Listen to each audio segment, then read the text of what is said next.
penalty. Ciao, Bianconeri! Hello and welcome everybody to the Bianconeri Show. I'm glad you guys are here today. My name is AJ and I'm joined here by my lovely co-host Martina. Hey guys, how are you doing today? I'm good, Martina. How did you enjoy these last two games that we had? I mean, the first one was a little bit disappointing, but today against Inter, it was exciting. Yep, we witnessed a Derby d'Italia in a preseason game.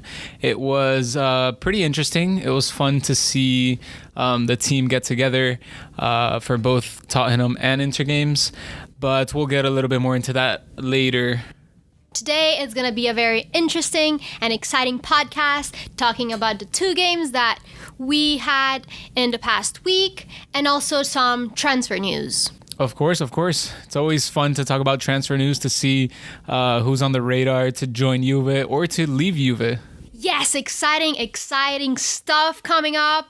But let's just jump right into the first game against Tottenham. Yeah, so it was an interesting game. Obviously, we got the loss, a 3-2 win for Tottenham. But overall, I think it was a very interesting way to see how Sarri was going to, put the team after 4 years of Allegri pretty much being completely defensive-minded. It was interesting to see how the team would adapt in such a short amount of time for Sarri. It will take some time for the team to actually play the way that Sarri wants, but it's only preseason, it's only the first game. We didn't play as I thought we would, but we still have time to improve. Yeah, the thing is, I think a lot of people had expectations that the team would come out and play, Sarriball to perfection after maybe max 2 weeks of training with him. I mean, it's a little ridiculous to think that a team could do a 180 turn and change their play style completely in such a short amount of time.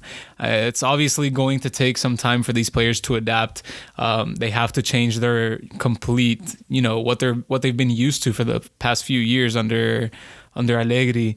And there's still a month until the Serie A starts, so they still have time to perfect it. And if you think about it, a lot of players are also new, so they also need to adapt to the team and to the style of Sarri. That will take some time. Of course. I mean, Rabiot is obviously new, Demiral is new, Delite is new, Buffon is back, so he hasn't been with the team for a little bit. And Higuain also was out for 2 years. years. And Higuain as well. He had a decent match against Tottenham. He obviously grabbed the goal in the second half after Cristiano scored his. Honestly, I really liked how Higuain and Ronaldo played with each other on the first game. It was exciting. I didn't expect it. I'm not completely convinced on Higuain. I know after the first game, a lot of people jumped on the Higuain train because he scored the goal and, he had a decent match. But I don't know, today I didn't see him as I wanted to see him. Even I, after the first game, thought, okay, maybe it'll be okay with Higuain, but to be honest, I don't know. I don't see it. I don't see him adapting to Sarri's play.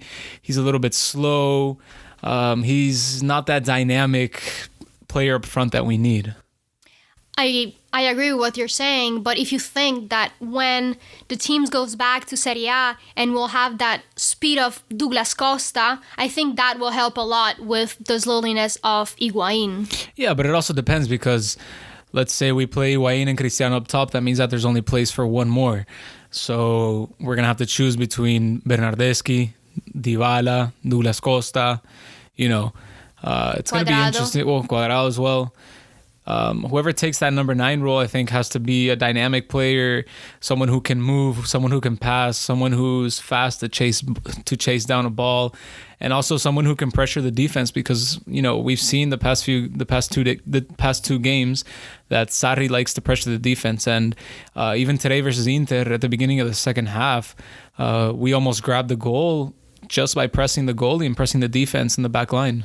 We did that a lot against Tottenham as well. I saw Matuidi all the way up pressuring, and we almost got it. If we do that every single game, we're going to put some balls into goal. Of course. I mean, that's Sarri's style. He likes to press. He likes to put the defense under pressure. But that also leaves holes in the middle, as we saw, in these past two games. I mean, some runs that Inter made, it was just completely open. I mean, we can see Rabiot, Matuidi, and Pjanic chasing behind them, trying to catch up. And there was just an enormous gap in the middle of the field. And Cancelo also was always up top, but when it was time to come back, he wasn't there always. Yeah, but I mean, that's just, like we said before, the team has to finish adapting to Sarri and to the way he plays. Eventually, he's going to find out those details, and hopefully we're going to be the same threat that we've been in the past few years. I really hope that Sarri does something with Cancelo, either helps him adapting to the team or helps him defending more, because he's an amazing player, but he has that problem of sometimes not coming back and helping the defense. I mean, we know that Cancelo is not a defensive player. He's not a defensive-minded player, and he's not very good at defending at all. I think it's just something that we're going to have to get used to. He can sort out the technical details and how to wait for the man and how to pressure and all of this, but he's not a defensive-minded player. He's not like De Sciglio. He's going to be going up and he's going to be leaving gaps in the back. And it's just, it's on the team to fill those gaps and to avoid the counterattacks and the counterattack goals. And something that I really also liked from both games, actually, is that the strikers, Bernardeschi and Higuain, both were defending. They were helping the defense. They were all the way down trying to get the ball and pushing the team back up. Something that it wasn't seen before. Yeah, I mean, Sarri even said, I expect the 10 players on the field to come back and defend. And 10... not counting Ronaldo, because he said that Ronaldo needs to be in a free role and he needs to be, up top doing what he does best, scoring goals, not, coming back and defending, because obviously, he can press the defense and all this, but he's not going to be coming back. We bought him for 100 million for one reason and one reason only, and that's to score goals. So I think he had a point there.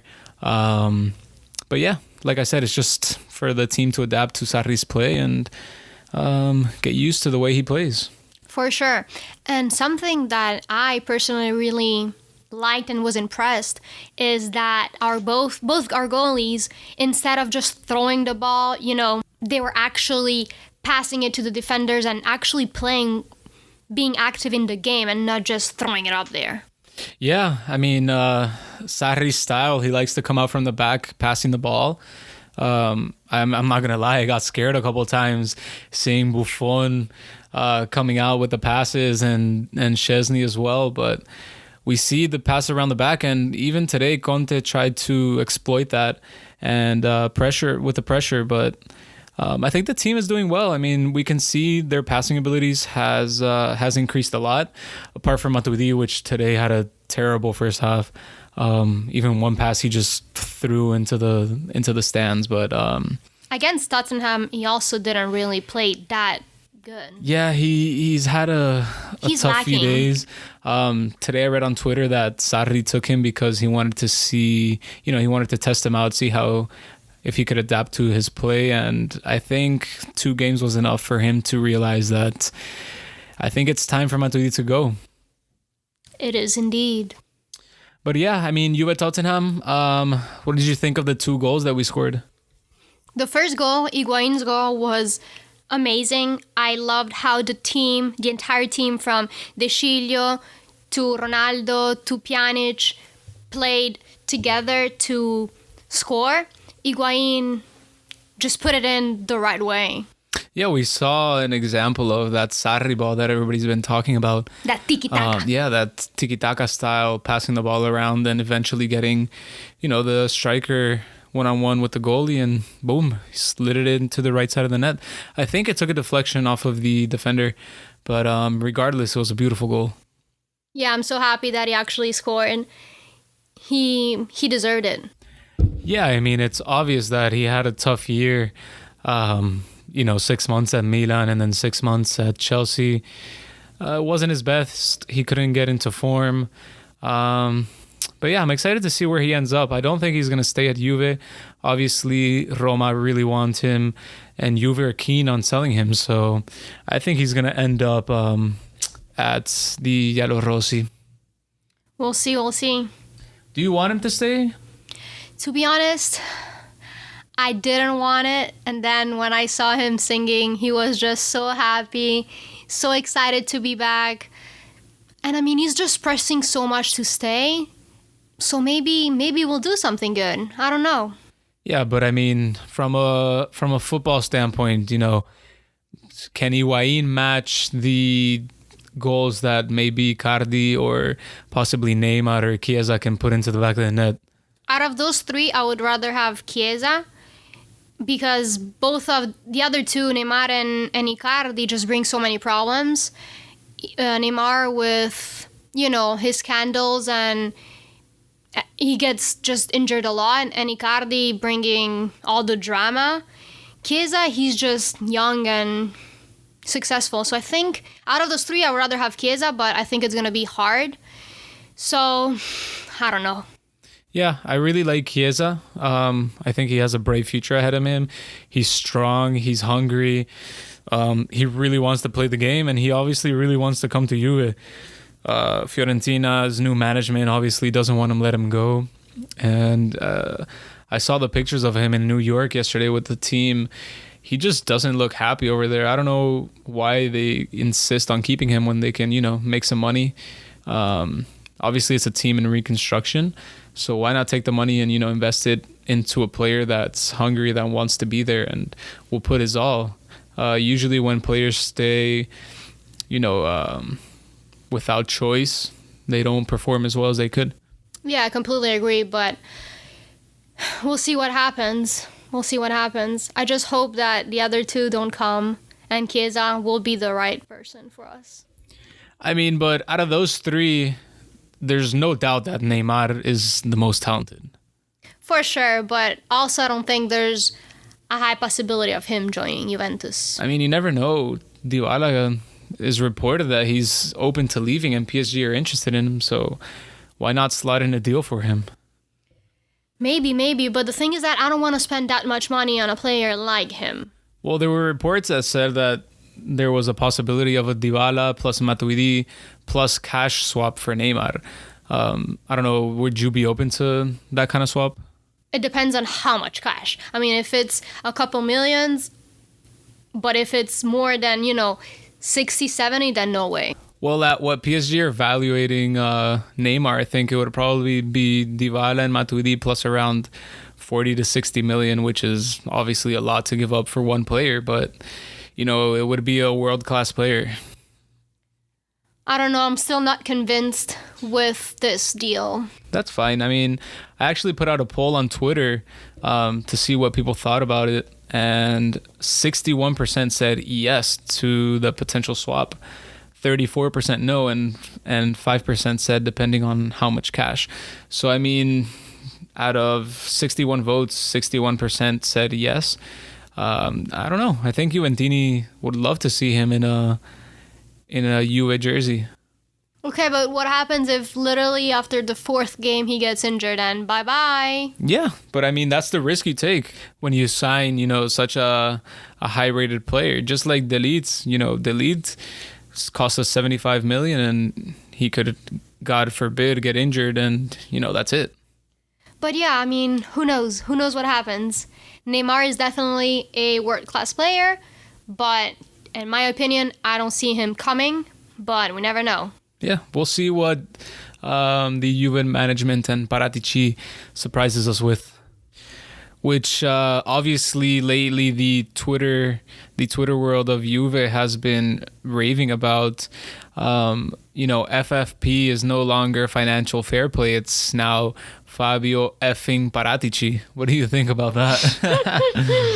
I actually didn't see that on the Twitter world since I'm not out there a lot, but he's the GOAT. Yeah, I mean, it's pretty funny because he's brought in, obviously, Cristiano Ronaldo last year. Now Rabiot for free, Ramsey for free. Delete, the signing of the summer. He also brought Cancelo last year. Yeah, he's stepped up his game, and Juve has definitely stepped up their game in the last few years. Yeah, but now let's just go back to the games. I want to know what you think of the midfield. Emre Can, Pjanic, Matuidi, Rabiot. You know, a lot of people on Twitter seem to be 100% confident that Juve needs a world-class midfielder. From what I've seen in the last few days, there's obviously a lot of work to do with the players that we have, but I don't think that, it's absolutely necessary that Juve has to go out there and buy a world-class midfielder like Eriksen or like Pogba or like Isco or someone like that. I mean, for me, Rabiot is going to be the sensation of this season. He's played 2 magnificent games against Tottenham and Inter. He has a pass that we've been missing to connect the defense to the midfield to the attack. He's big, he's strong, he cuts the midfield, he recovers the ball. He's hard to take down. He does it all. Yeah, he does it all. I'm really excited to see him play, and I think he's going to become that world-class midfielder that everybody wants to see. Yeah, I think he will run the midfield. Do you think he's going to have more impact than Pjanic in games, or Pjanic will still have, controller? You see, I feel like Pjanic has lowered his level a little bit, and I feel like Rabiot will take over that midfield, and he's the one that's going to be running it this upcoming season. I saw Pjanic more active in the games. In each play, he was there helping the defense, helping the attacking, helping basically everyone, which it wasn't something you saw last year with Allegri. Yeah, Pjanic is taking over that Jorginho role that Sarri had at Chelsea. And, he's been doing a good job. He obviously has the skill set to do it. He has that amazing pass. But still, I think just Rabiot is going to be commanding that midfield. He comes down and recovers the ball. He goes up and, he put a pass in through Ronaldo that left him one-on-one with the goalkeeper today. He has it all. And once he gets into form, he gets, better fitness. Obviously, he missed a couple games last year. I think he's going to be, that world-class player. And he's still young, so he has a lot of room to grow. Yeah, definitely. And someone I also really liked in these 2 games was Emre Can. I think he played very, very good. I feel he's a little bit underrated, but he can definitely grow. I mean, to be honest, I didn't see much of him. He didn't really stand out to me. Rabiot is the only one in the midfield that really stood out to me. The rest, I think, were kind of just doing their jobs, which is good. So I want to switch over and talk about the defense a little bit. We can analyze the 4 goals that we got scored against. Obviously, I think Kane's wonder goal was completely, out of the world. Yeah, it was just out of this world. I think Szczesny was not at fault at all. If anything, it was Rabiot who lost the ball in the middle of the pitch, and then Kane just had the experience and the killer instinct to put it right over Szczesny. So, and talking about fault, I know that De Ligt today scored an own goal against Inter, and in my opinion, it was definitely not De Ligt's fault. The fault was made before. Pjanic and Cancelo was a little bit outside, and an Inter player just, came from the outside and they weren't there to stop him. And Rabiot and Higuain tried their best to, get that header at first, but De Ligt just tried to do his best to just block it. Yeah, I think, first of all, the header should have been blocked at the front post. Like you said, Cancelo and Pjanic were just standing there watching these 3 players come in, and then Gagliardini, he got the header at the front post and then just put it in the way, and all momentum was leading towards goal. Obviously, De Ligt was running towards the goal. That makes the clearance difficult enough, and then right behind him, he had the pressure of the other striker, who, if De Ligt missed the ball or anything, the Inter player would have knocked it in. So obviously, he's young. He still has room to improve, and I'm sure he'll be working on that. But overall, I think the Elite had an amazing game. I was reading, people are fed up with him after only 2 games. Yeah, so many bad vibes from people about the Elite. I'm not feeling this hate. He had an amazing game. He had 3 or 4 amazing clearances. He had that 1-on-1 that he beat Perisic on the left side of the pitch, which was an amazing stop. He had a couple blocks in there, and the 45 minutes that he played, I think he played an amazing game. I don't understand where all this hate is coming from. I mean, the kid joined the team 6 days ago, and he's had a couple training sessions and 30 minutes of gameplay in the first game versus Tottenham. I think he did an amazing job, and all he's gonna do is improve. So all these people that are saying, "Oh, do we have a 30-day guarantee bonus or something like that to return him to Ajax?" I'm just I'm just frustrated with these people, but. Anyways, he's going to have big things coming his way regardless. I'm excited. I hope he plays on Friday, at least 45 minutes. So, yeah, I was personally very impressed by his performance. I actually was counting and analyzing his game, and he actually had 8 defensive actions, counting clearances, blocks, and duels won. And I mean, that's absolutely amazing. He had most of all the other players. And I mean, that's just crazy from a player that has been there for just a couple days. Yeah, another player who had an amazing game today, Demiral, I think he was a beast. He played incredible. He had again against Perisic on the left-hand side. He had that he took a sprint back and just cleared the ball when Perisic was about to shoot, and that was a real threat on goal. It was absolutely amazing. I'm excited to what he can bring to the team. And talking about Demiral, do you think that Demiral or Rugani will actually have more playing time in, later on in Serie A? I think it's too early to tell right now. Demiral has obviously had an amazing game today, but Rugani also wasn't bad. We saw that amazing slide tackle that he had towards the end of the game, and everybody's surprised. I think, he realizes that the Elite and Demiral are there, and they're putting pressure on him to be better and to play better. And it's about time because, Juve had put, their hopes and their confidence in him, and until today, really, he hasn't demonstrated what he's capable of. And I think that Sarri also is putting a lot of pressure since Sarri loves him and he was there since the beginning with him. Yeah, he came up with Sarri at Empoli.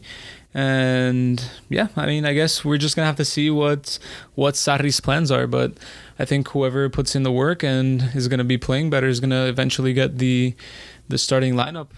Definitely a lot of good things coming up for Demiral. Yeah, and like I said, he had a pretty amazing game.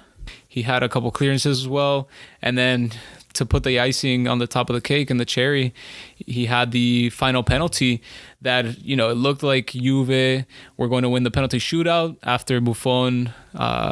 He got 2 saves. He guessed every side of the penalty kick from Inter. And then Rabiot, unfortunately, I'm really high on this guy. I really think he's class. Unfortunately, he skyrocketed that penalty, which was it was just disgusting penalty. And then Bernardeschi with the penalty to the top bar. But disappointing. Gigi, yeah, very disappointing from those 2 players. But Gigi came in and saved the show. Yeah, he got the last penalty, the penalty number 6 save. And then Demiral came cool as ice and slotted it in the bottom right corner. Amazing penalty kicks. Yeah, I'm glad we got the draw. Oh, what about that free kick, but from Cristiano Ronaldo?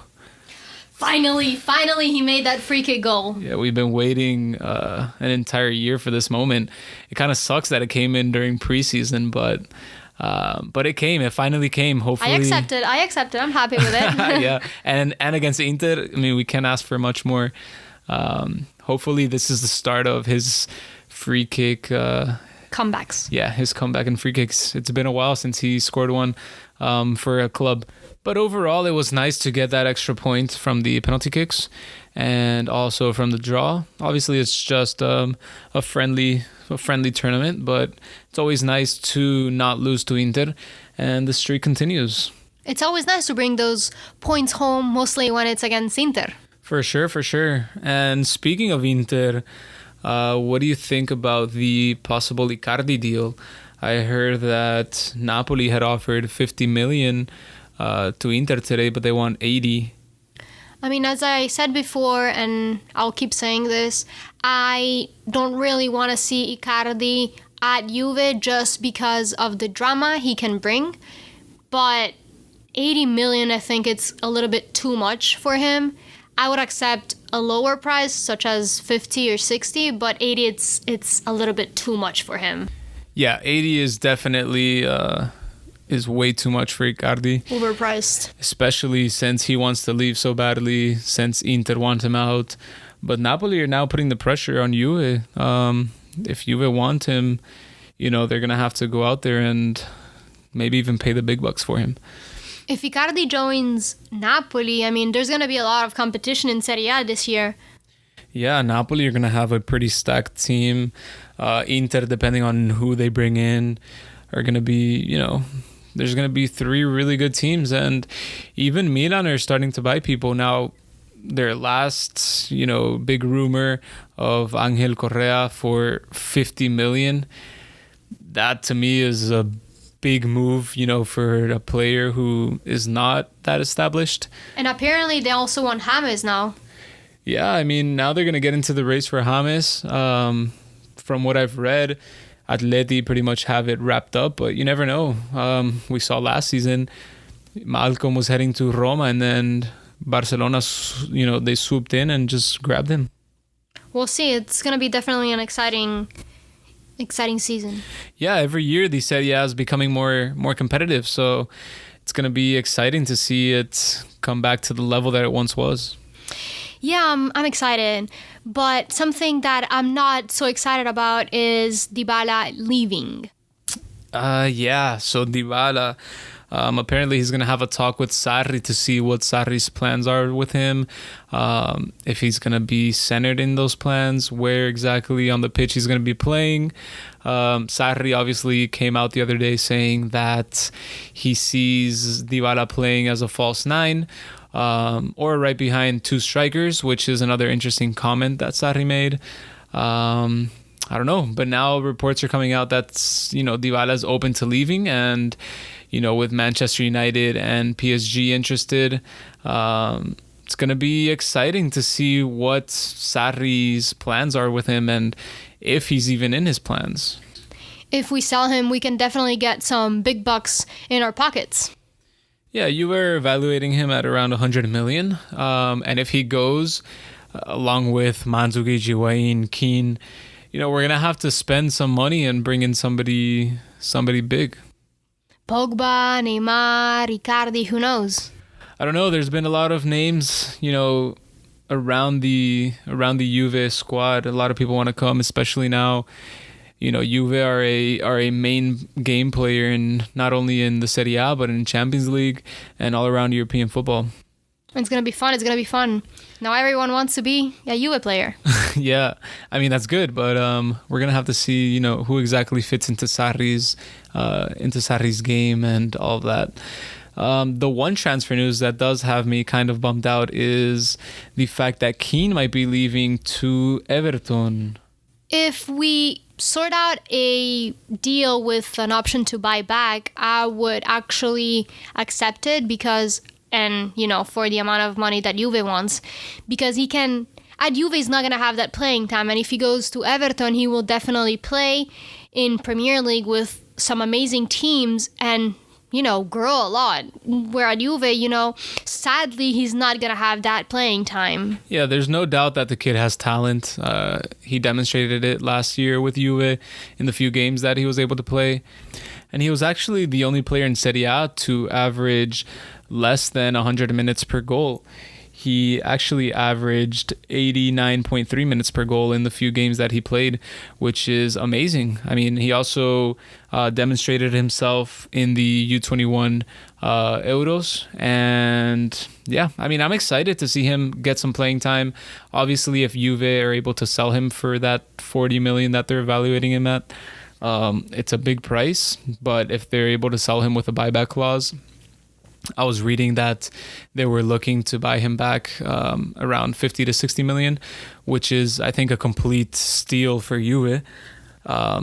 And he's going to be getting that first team playing time at a team that's, they have some history in the Premier League, and he's going to have some quality players around him like Richarlison, and playing at that high level. Plus, it'll also be fun to have him in the Premier League fantasy little game that we play. So you should join our league. Yeah, we'll link the league in all of our social media accounts. Follow us on Twitter at Bianconetti Show, on Facebook and Instagram at The Bianconetti Show, and on our personal at Juve Designer and at Juve AJ. With that being said, I think we covered everything that we were going to. Do you have anything else that you wanted to add, Martina?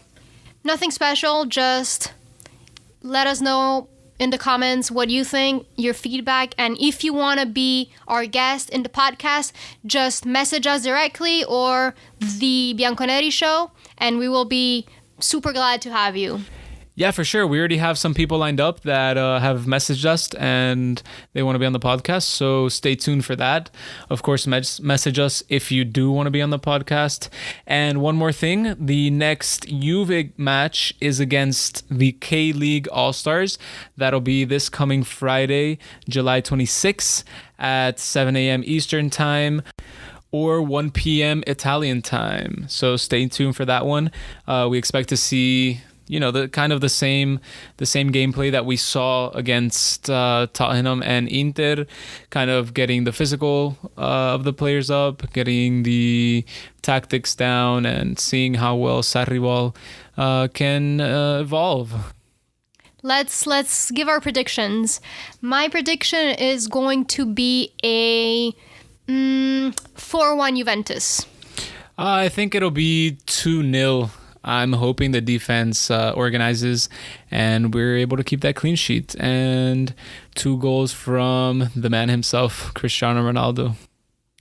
Let's hope for the best. But guys, let us know in the comments what you think the prediction for the game will be. So yeah, let us know. But that is it for today, guys. And as always, Forza Juve!